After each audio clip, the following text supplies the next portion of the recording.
সাধারণ কর্মী নিয়োগ বাংলাদেশের সাথে গুরুত্বপূর্ণ দ্বিপাক্ষিক চুক্তি করল সৌদি আরব। এই চুক্তিকে দুই দেশের মধ্যে শ্রমবাজার সম্প্রসারণ ও অভিবাসন ব্যবস্থার ইতিহাসে এক নতুন মাইলফলক হিসেবে দেখা হচ্ছে। সৌদি ও বাংলাদেশ কূটনৈতিক সম্পর্কের দীর্ঘ 50 বছরের ইতিহাসে এবারই প্রথম সাধারণ কর্মী নিয়োগ সংক্রান্ত কোনো আনুষ্ঠানিক চুক্তি হলো। বিস্তারিত আফসানা নীলার ডেস্ক রিপোর্টে। আপনার প্রিয় কাপড়ের যত্নে এলো এনজাইম সমৃদ্ধ Arik silver wash detergent powder 500 গ্রাম মাত্র 70 টাকা। প্রিমার্ক। 1976 সালে প্রথম বাংলাদেশ থেকে সৌদি আরবে শ্রমিক পাঠানো শুরু হয়। তখন থেকে এখন পর্যন্ত প্রায় 30 লাখের বেশি বাংলাদেশি শ্রমিক সৌদি আরবে কাজ শুরু করে, যা বাংলাদেশের রেমিটেন্স প্রবাহের সবচেয়ে বড় উৎস হিসেবে ভূমিকা রাখছে। 2015 সালে গৃহকর্মী নিয়োগ এবং 2022 সালে দক্ষতা যাচাই ও স্বীকৃতি সংক্রান্ত দুটি বিশেষ চুক্তি সই হয়। তবে সাধারণ কর্মী নিয়োগে এটি প্রথম আনুষ্ঠানিক চুক্তি।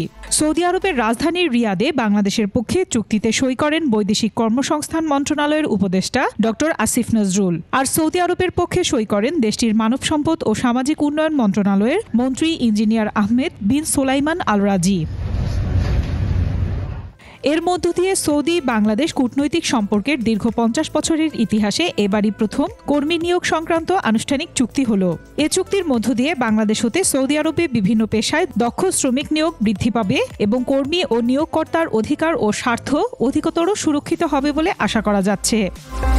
চুক্তির মাধ্যমে এখন বাংলাদেশ থেকে সৌদি আরবে দক্ষ, আধা দক্ষ ও সাধারণ শ্রমিক পাঠানোর সুযোগ আরও বাড়বে।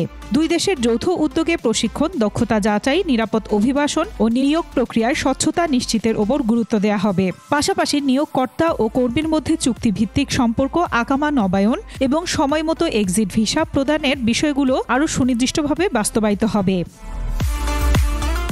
এছাড়াও বাংলাদেশে সৌদি বিনিয়োগে প্রশিক্ষণ কেন্দ্র স্থাপন, কর্মী নিয়োগের ডিজিটাল যাচাইকরণ ব্যবস্থা চালু, নারী কর্মীদের সুরক্ষা এবং অবৈধ দালাল চক্র দমনে যৌথ মনিটরিং সিস্টেম গড়ে তোলার বিষয়েও বৈঠকে আলোচনা হয়। আফসানা নীলা, ডেস্ক রিপোর্ট, 21 টেলিভিশন।